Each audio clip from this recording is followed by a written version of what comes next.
বেলদায় বিশ্ব আদিবাসী দিবসে অন্য মেজাজে বিধায়ক দেউলিতে পথ শিশুদের মাঝে বিস্কুট বিলি বিধায়ক রমা প্রসাদ গিরির। রবিবার 9 আগস্ট বিশ্ব আদিবাসী দিবস উপলক্ষে নারায়ণগড় ব্লকের দেউলি পশ্চিম এলাকায় এক বিশেষ জনমুখী কর্মসূচির আয়োজন করা হয়। এদিন স্মরণ ও বিনম্র শ্রদ্ধায় উদযাপন করা হয় ঐতিহাসিক দিনটি। আদিবাসী জননায়ক বিরসা মুন্ডার প্রতিকৃতিতে মাল্যদান এবং আদিবাসীদের পতাকা উত্তোলনের মধ্য দিয়ে অনুষ্ঠানের সূচনা করা হয়। পুরো অনুষ্ঠান জুড়েই মুখ্য ভূমিকায় দেখা গেল নারায়ণগড়ের বিধায়ক রমা প্রসাদ গিরিকে। সচরাচর দলীয় বা রাজনৈতিক কর্মসূচির বাইরে গিয়ে এদিন সম্পূর্ণ ভিন্ন মেজাজে ধরা দেন তিনি। এলাকার ক্ষুদে শিশুদের সঙ্গে অত্যন্ত আন্তরিক পরিবেশে সময় কাটান বিধায়ক। মাটিতে পড়ে থাকা কাঠের গুঁড়িতে বসেই ছোটদের সঙ্গে গল্পে মেতে ওঠেন এবং নিজের হাতে তাদের সবার মুখে বিস্কুট তুলে দেন। এলাকাবাসীর মুখোমুখি হয়ে বিধায়ক স্পষ্ট বার্তা দেন, আদিবাসী মানুষদের পাশে আমাদের সর্বদাই থাকতে হবে। তারা সর্বদা আমাদের সমর্থন জুগিয়েছেন, কিন্তু এই এলাকার অনেকেই এখনও আবাস যোজনার ঘর পাননি। এমনকি বেশ কিছু জায়গায় জমির সমস্যাও রয়েছে। প্রশাসনকে দ্রুত এই সমস্ত জটিলতা খতিয়ে দেখে সমস্যার সমাধানের আবেদন জানিয়েছি। শুধু আবাসের সমস্যাই নয়, এলাকা যোগাযোগের পরিকাঠামো উন্নত করতেও প্রশাসনিক পদক্ষেপের নির্দেশ দেন তিনি। উপস্থিত বেলদা 2 নম্বর গ্রাম পঞ্চায়েতের উপপ্রধান গৌরীশঙ্কর অধিকারীকে এলাকার কাঁচা রাস্তা দ্রুত ঢালাই করে পাকা করার নির্দেশ দেন বিধায়ক। অনুষ্ঠানে বিধায়ক ও উপপ্রধান ছাড়াও উপস্থিত ছিলেন বিশিষ্ট শিক্ষক রামলাল জানা, এলাকার আদিবাসী সমাজের প্রবীণ ব্যক্তিত্ব এবং বিপুল সংখ্যক স্থানীয় সাধারণ মানুষ।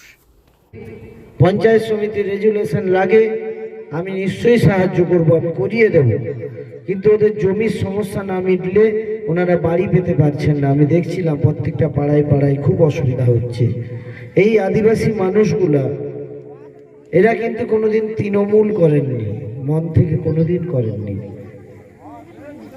এরা আমাদেরকে এতগুলা ভোট নিশ্চিন্তে বের করেছেন, তাই আমাদের নৈতিক দায়িত্ব আর কর্তব্য এদের কাছে থাকার।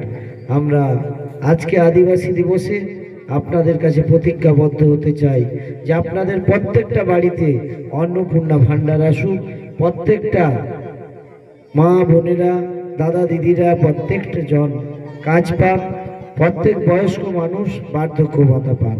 আমাদের একটু সময় দিন, এই 2 মাসের সরকার হয়েছে, আগামী দিনটা 1 বছর সময় দিন, আমরা ধীরে ধীরে আপনাদের সবটা করার চেষ্টা করছি। এবং এইটা মা ওয়েলফেয়ার ফাউন্ডেশন নেশা মুক্তি ও পুনর্বাসন কেন্দ্র, বিজ্ঞানসম্মত আধুনিক পদ্ধতি ও অভিজ্ঞ চিকিৎসকদের দ্বারা চিকিৎসা ও কাউন্সেলিং করানো হয়। নেশার প্রবণতা থেকে বের হওয়ার জন্য চাই সৎ ইচ্ছা। এই নেশাসক্ত ব্যক্তিদের নানান সমস্যার সম্মুখীন হতে হয়, তারা চাইলেও এই পথ থেকে বেরিয়ে আসতে পারেন না, হতাশ ও একাকিত্ব বোধ করেন। তাদের ভুল পথ থেকে স্বাভাবিক জীবনে ফিরিয়ে আনতে আমরা বদ্ধপরিকর। মাদকাসক্ত ব্যক্তি পাগল নয়, খারাপ নয়, তারা শুধুই অসুস্থ। প্রয়োজন শুধু সঠিক চিকিৎসা। আপনার সন্তান কোথায় যায়, কাদের সাথে চলাফেরা করে, নিয়মিত স্কুল কলেজ যায় কিনা, অপ্রয়োজনে বাড়ির বাইরে থাকে কিনা, অস্বাভাবিক জীবন যাপন করে কিনা, আপনি যা অর্থ দেন তা সঠিকভাবে ব্যয় করে কিনা, পারিবারিক অশান্তির শারীরিক অত্যাচার, স্ত্রী পরিজনকে অকারণে সন্দেহ অবিশ্বাস, কর্মক্ষেত্রে অবনতি, মাত্রাতিরিক্ত আর্থিক চাহিদা বেড়ে গেছে, তার মানে আপনার প্রিয়জন তীব্র নেশাগ্রস্ততায় বা মানসিক সমস্যায় ভুগছেন।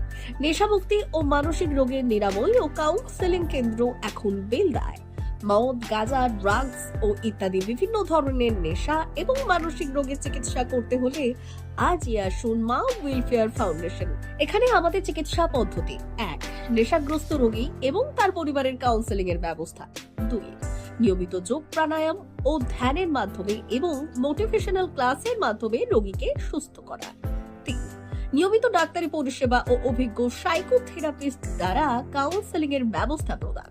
4.